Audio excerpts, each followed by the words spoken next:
Assalamu алейкум. Урматтуу кыргыз элим, урматтуу бизнес партнерлор. Кутман күнүңүздөр менен. Караңыздарчы.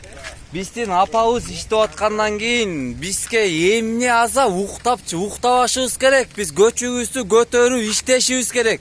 Туурабы апаке? Иә, мен 80-демін, 80-нен асып келемін.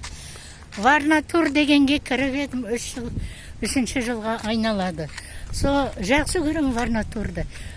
Ұрса да, кет десе де, нетсе де, барма десе дағы ауыр, саған қиын десе де кеткім келмейді.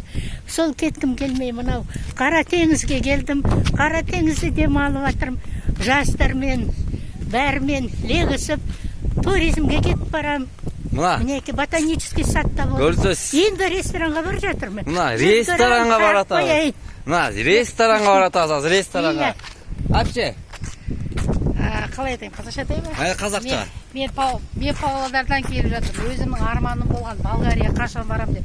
Мына компания арқылы осында келдім, тегін путевкамен. Сіздерге бәріңізге сәттілік осы компания кіріңде. Рахмат. Мынаке урматтуу бизнес партнерлор, 80-ге чыккан апабыз иштеп аткандан кийин биз мындай ойлонбой иштелчи алтындарым. Давайте. 23 жаштагы бала дүйнө жүзүн кыдырып атат, сиздерге да каалаймын. Ура!